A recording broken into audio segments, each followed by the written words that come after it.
And from the moment CM Punk was fired from AEW, speculation began of a possible WWE return, something that would have seemed impossible not too long ago. Punk's contract with AEW was terminated due to his backstage altercation at All In, less than a year after what happened at All Out 2022, and rumors have circulated that Punk will make his WWE return at Survivor Series in Chicago.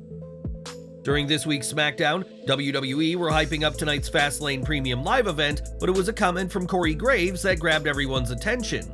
As the graphics for Shinsuke Nakamura vs. Seth Rollins appeared, Graves said that the greatest trick the devil ever pulled was making the world forget that he existed. Cinephiles will recognize this line from The Usual Suspects, but in wrestling, the line was used by CM Punk during his time with Ring of Honor. Graves' name quickly trended on social media, with many speculating that he was teasing Punk's return to WWE, and this potential nod to Punk isn't an isolated incident. In a recent promo, Seth Rollins confidently declared that he is the best in the world, another line used by Punk, and even Michael Cole seemed to reference another Punk ROH promo on this week's Raw. While these hints and references have fans excited, it's important to note that no official confirmation of CM Punk's return has been made by WWE or Punk himself. These two sides have kept quiet, but sources close to Punk told Fightful Select that the straight-edge superstar is willing to come back to WWE if the company is interested in rehiring him. It's believed by some in WWE that when Punk showed up backstage at Raw in Chicago earlier this year, it was because he was trying to get a job, and it is also believed that he has since sent feelers to see if there's any interest in him. It's also been rumored that CM Punk met with Triple H in mid-September, and although a few negotiations are in balance, it's said a handshake deal was reached with just Triple H. If Punk does return, the former AEW and WWE World Champion should expect a warm welcome, as there has been a mixed at best response to his possible return by those in the promotion. The majority of those asked do not want Punk back, and WWE may have a problem with re-signing him, given that WWE's two world champions, Roman Reigns and Seth Rollins, have spoken openly about their dislike for Punk in the past. It's almost certain that fences would need to be mended on both sides to facilitate Punk's return, but would WWE be eager to cause possible issues for their two top stars by bringing back a source of controversy? On one hand, we've been told that WWE wouldn't bring back names with a reputation for causing issues, but with that said, people once spoke about how the Ultimate Warrior would never be brought back. WWE has proven that they can put differences aside for business, but where else is there for CM Punk if his baggage proves to be too much for WWE? At this point, it's no secret that Impact Wrestling are interested, but would the company be able to afford Punk without making several cuts to its roster? We'll have to wait until Survivor Series to see if Punk returns to WWE, and what do you think of these hints on TV? Are they intentional references to Punk, or simply a coincidence? Let us know in the comments. Over to Smackdown, and LA Knight kicked off the show, earning a monstrous pop that would have been right at home during any WWE era. Before Knight could speak, however, the Bloodline, sans Roman Reigns, interrupted, and a verbal back and forth led to John Cena hitting the ring to support his Fastlane ally. Knight challenged Jimmy Uso to a match, which Uso accepted, much to the dismay of Paul Heyman, as Jimmy continues to go against the wise man's better judgment. The opening segment was somewhat formulaic, but there was no denying Knight's pop, as it's clear that he is the guy right now, and WWE needs to pull the trigger on him. It feels like WWE is building and building Knight up, but there needs to come a point when WWE actually pulls the trigger, something even Heyman recognized with his promo, as he said, "I know who the next megastar is going to be, and ladies and gentlemen, admittedly, and with a little candor, the next big megastar in this business is going to be LA Knight." Heyman certainly knows a thing or two about picking the next big thing, for example, Brock Lesnar, and plenty of fans hope his prediction comes true. Later in the show, the Bloodline created what can only be called the merger from hell, as the faction, the Bloodline, and the Judgment Day are formally entered into an alliance. This began when the Bloodline entered their locker room after the confrontation with Knight and Cena, only to find the Judgment Day waiting for them. The two groups were prepared to throw down before Rhea Ripley asked her cohorts to leave while she spoke with Heyman, who ultimately did the same. Ripley proposed a pact between the two groups, and while Heyman said he'd have to get authorization from Roman Reigns, Ripley claimed he didn't need that authorization. Ripley instead goaded Heyman, saying he should acknowledge her, but Heyman did what he does best, he called Roman Reigns. In the main event between LA Knight and Jimmy Uso, the Judgment Day quickly made their way to ringside, and Ripley shook hands with Heyman, who was already there with Solo Sikoa. Heyman said that the pact had been authorized, cementing the alliance, who quickly went to work together as they cornered John Cena.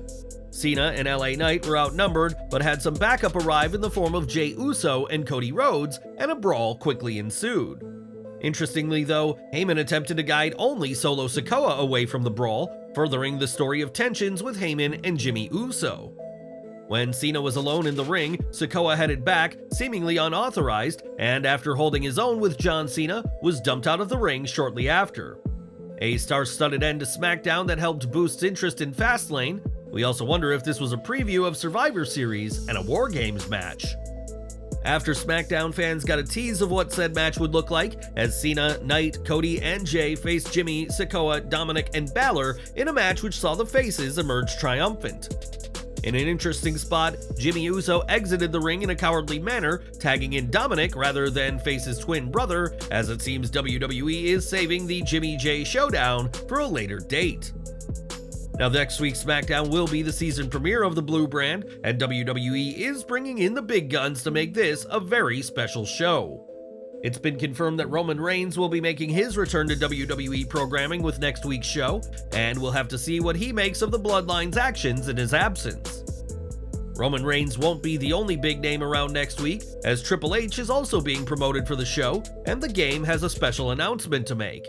As to what Triple H will have to say, we'll have to wait and see, but WWE are eager to make next week's SmackDown a show to remember. At this time, the wrestling world is buzzing with interest to see what happens with Jade Cargill in WWE, and fans may be seeing the ex-AEW star very soon.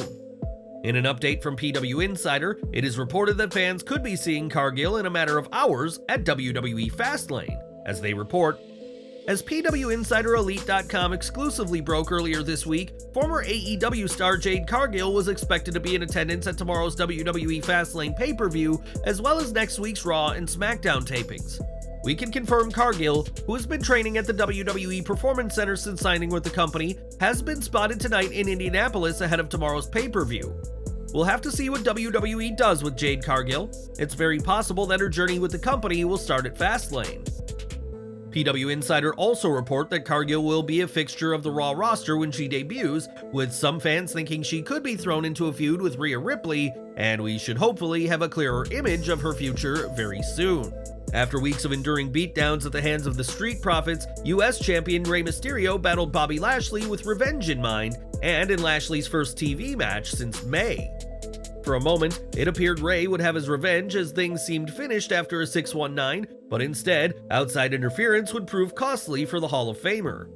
Montez Ford and Angelo Dawkins would attack Cruz del Toro and Joaquin Wilde, distracting Rey and giving Lashley the opportunity to hit the spear to get the win, giving the heels the momentum going into Fastlane. A good, competitive match by two veterans, this helped build towards the Fastlane six-man tag nicely and give fans a mystery as to who Rey and Santos Escobar will team with. Originally, it was going to be Wilde or Del Toro, but PW Insider reports that the attack on SmackDown was to create a space and allow Carlito to be the LWO's third member at Fastlane. Carlito earns a huge pop at Backlash when he returned, and he's been under contract for some time now, but WWE has been trying to come up with the right reason for his TV return. Now it seems WWE has exactly that. And are you excited for Carlito's return tonight? Let us know in the comments below. Next Tuesday, AEW will host a stacked Title Tuesday edition of Dynamite, but WWE is seriously beefing up its NXT show in this war for ratings. During SmackDown, a promo for the October 10th NXT aired, featuring plenty of the names already announced, including Cody Rhodes, John Cena, Paul Heyman, and Asuka. Before the commercial closed though, a single gong noise was heard, and that can only mean the arrival of one man, The Undertaker. The Undertaker has been spotted at the WWE Performance Center this week and has been working with talent, and there are very few better people to learn from than the Demon of Death Valley. Only time will tell what the Phenom does on NXT next week, but he will be on the show if this obvious tease is any sign of things. So WWE is stacking next week's episode of NXT to compete against AEW Dynamite, and that's obvious to everyone what WWE is saying. Recently, it was reported that WWE is seeing AEW as a possible WWF versus WCW situation, but when Ringside News asked around, they were given a much different response. A source within the creative team said that, "We don't really spend any time talking about it. Too much going on here, we have a lot of shows to book," downplaying WWE's clear interest in AEW. Although WWE is denying thinking about competition, their efforts in the last week is implying otherwise, as it's not every day you see Cody Rhodes, John Cena, and The Undertaker on one show. The fact that The Undertaker is appearing clearly shows WWE is desperate to beat Dynamite in the ratings, but if you ask WWE, they'll plead ignorance to anything going on outside their company.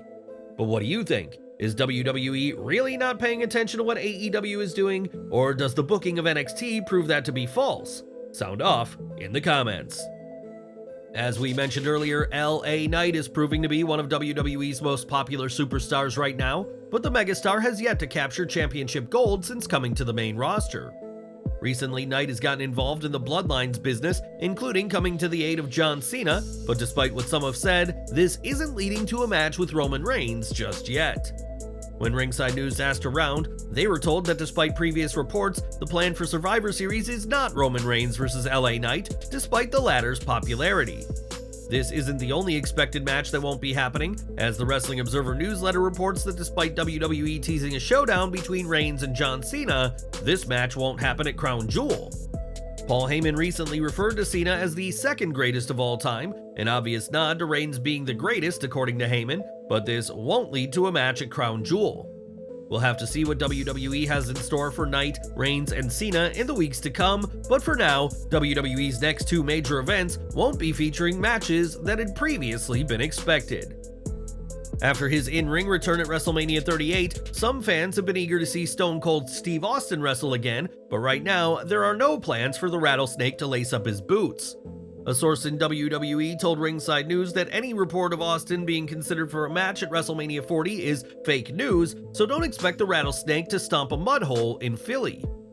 After his momentous debut at WrestleDream, Adam Copeland made his AEW debut this week and spoke about his goals for this next stage of his career. Copeland spoke with Kenny Omega and Chris Jericho early on, before having a rather un-PG segment with Christian Cage later on, but Copeland's arrival didn't exactly move the needle. This week's AEW Dynamite drew 800,000, considerably less than NXT, and in the Wrestling Observer newsletter, it was stated that Copeland may not be the difference maker many predicted. While Copeland's AEW debut at WrestleDream has been drawing insane numbers on social media, that didn't translate into viewers on Dynamite, which will give AEW reasons to worry going into next week. After all, Copeland's debut match with Luchasaurus is being promoted as one of the biggest attractions of Title Tuesday, if not the biggest attraction on the show. Perhaps Christian Cage will be wearing his newest piece of merchandise, as after telling his friend to go f*** yourself, AEW is now selling a GFY shirt with Cage's name on it. If this week's numbers are anything to go by, it's likely that NXT will emerge victorious next week, as Copeland, for all his success, didn't move the needle for this week's Dynamite. In June, AEW's Bandito was taken out of action with a broken wrist, but fans can expect the former ROH World Champion back in the ring soon enough. The Wrestling Observer newsletter reports that Bandito will be fully cleared to wrestle in a few weeks, and with his skills, we're sure AEW will put him to good use once he's back. AEW Rampage now, as Danhausen made a surprise appearance in a vignette and had a song for those watching at home. To the tune of Mary Had a Little Lamb, Danhausen sang about he's very nice and very evil before commentary revealed that he'll be back very soon. There's no word on when exactly Danhausen will be back, but this promo has certainly got fans excited for the popular, eccentric wrestler. WWE and its chairman Vince McMahon are facing a significant shakeup in their executive team following the recent merger with Endeavor, which brought WWE and the UFC under the same umbrella. This merger has led to the departure of Suzette Ramirez-Carr, who served as the Executive Vice President of Human Resources for WWE. Ramirez-Carr's exit from the company is scheduled for November 3rd, marking a significant change in WWE's leadership. The merger between WWE and the UFC has created various areas of overlap, and the Human Resources division was likely one of the most affected by these changes. Back to Smackdown, which also saw Charlotte Flair and Asuka defeat Women's Champion Io Sky and Bayley in a solid tag match, which was given plenty of time. The match was the final piece of hype before Sky's title defense against Flair and Asuka at Fastlane, though we'll admit that there were some sloppy parts to this tag match. Nevertheless, the outcome did what it needed to do, and misfires by both teams saw Flair get the win for herself and Asuka in another great outing for the Smackdown women. This match comes mere weeks after the excellent Sky vs. Asuka match and was a preview of what could easily be the match of the night at Fastlane. A week after losing to Austin Theory following incessant interference from Grayson Waller, Cameron Grimes proved turnabout is fair play on this week's SmackDown. During the show, Grimes laid out Waller at ringside, and the distraction allowed for the debuting Dragon Lee to defeat Austin Theory with a roll-up. The match was solid enough for what it was, but the presence of Waller, his involvement, and the ultimate interference from Grimes only prevented it from reaching the next level. That's not necessarily a bad thing though, as this week's match gives reasons for more bouts down the line, giving TV time to 4 young, talented individuals who will benefit from Triple H's booking. Grimes is great despite receiving little focus on WWE's main roster, while Dragon Lee has been thriving and the heels have proven to be foundation players for SmackDown. Ringside News has reported that Dragon Lee has received a quiet call-up to the main roster and is no longer considered a part of NXT, in another exciting move for the popular masked superstar. If this week is any indicator, these 4 men will have some good matches that could build to bigger things, hardly a surprise given the talent of those involved. Now, it was on last week's SmackDown that Mia Yim practically KO'd Jimmy Uso with a vicious slap, so fans were excited to see how WWE would follow it up with this week's show. Those fans will have been disappointed then, as Yim did not compete on SmackDown, and her tag team bout against Shotzi against Alba Fire and Isla Dawn was a dark match before SmackDown, which the faces would win. While Yim is a pretty regular sighting on WWE TV, it feels like she hasn't done anything of note other than stand in the corner of the OC. And will that change? Only time will tell. So that was this week's SmackDown, a great show with solid in-ring action, effective build to Fastlane, and a potential preview of things to come as WWE heads towards Survivor Series. The most important part of the show was the union between the Bloodline and the Judgement Day, as WWE's 2 most dominant factions over the past 3 years are now on the same diabolical page. This intriguing development begs the question as to where does Roman Reigns stand in all of this, as while the Bloodline will acknowledge him as their leader, the Judgment Day will be far less willing. It'll be interesting to see how Reigns will try to manipulate Rhea Ripley, Finn Balor, Damian Priest, and Dominic Mysterio, some of whom he has had issues with during his Tribal Chief run. Having questions that create excitement and interest are a good thing, and WWE created those with this show, and most importantly, made Fastlane feel like a bigger show than it had been previously. What is often classed as a forgettable B show could prove to be one of the most exciting nights on WWE's calendar, in a sign that the promotion got things right this week. An update has emerged on Matt Riddle's next move following his WWE release, with the former MMA fighter potentially set to fight Jake Paul. After Riddle was let go by WWE during the September round of talent cuts, reports indicated that several combat sports promotions were interested in working with the ex-UFC star. Riddle's return fight might have just been revealed, as according to Dave Meltzer in the latest edition of the Wrestling Observer newsletter, there has been preliminary talk about a possible Riddle vs. Jake Paul fight. Noting that discussions about this potential bout were expected to take place this week, Meltzer said, "Still, there are at least talks that were expected to take place this week regarding Jake Paul vs. Riddle. At best, the talk right now should be categorized as very preliminary. Ultimately, it's a call that will be made on Paul's side. If it's boxing rules, it's likely an easy, safe fight for Paul, and Riddle would be doing it for a payday. If it's MMA rules, it's intriguing because Paul would be younger and has been fighting, while Riddle hasn't, and the size isn't an issue like it was with Paul boxing guys like Nate Diaz and Tyron Woodley. But Riddle has kept up his jiu-jitsu training throughout his WWE career. There are wrestling companies who've shown interest, but no deal is believed to be close to happening, nor could any until 12/20. It's currently unclear whether this would be an MMA fight or if it would be contested under boxing rules. Riddle notably competed on the 7th season of UFC The Ultimate Fighter in 2008 before going on a brief UFC winning streak. He also competed in MMA promotions Bellator and Titan FC before making the transition to pro wrestling in 2015. Jake Paul is currently honing his craft as a boxer and has scored victories over former UFC stars Ben Askren, Tyron Woodley, Anderson Silva, and most recently Nate Diaz, who he defeated via unanimous decision in August. Paul's only boxing loss to date saw him suffer a split decision to Tommy Fury, younger brother of lineal heavyweight champion Tyson Fury, in February. During Jake Paul's boxing career, the 26-year-old has faced criticism for facing numerous MMA fighters, with fans wanting to see Paul face off against more professional boxers following his Tyson Fury bout. It's possible that Paul and Riddle could fight under MMA rules, following reports that PFL are interested in the ex-WWE star. While Paul hasn't yet stepped into the PFL smart cage, the influencer announced in January that he had signed a multi-year deal with the MMA promotion. So what do you think? Are you interested in Riddle heading in this direction? Please share your comments below. In August, the wrestling world sadly lost Bray Wyatt, who had been taken off of WWE TV earlier this year due to health issues. Prior to that though, Wyatt had been part of a storyline with Uncle Howdy, the mysterious masked figure who debuted on WWE TV not long after Bray's return at Extreme Rules 2022.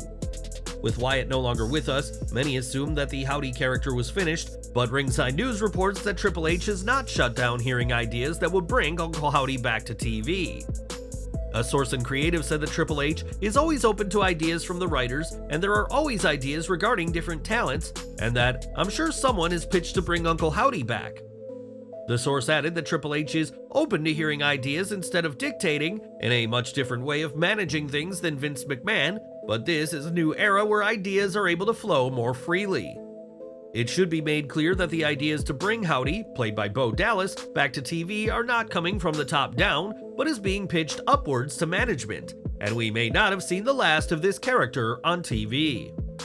And we're ending with news from Progress Wrestling, as former WWE stable Sanity will be reuniting for next month's show in Camden, London. While Nikki Cross won't be with them, Eric Young, Killian Dane aka Big Damo, and Alexander Wolf aka Axel Tischer will team in what will be quite the reunion for the former NXT Tag Team Champions.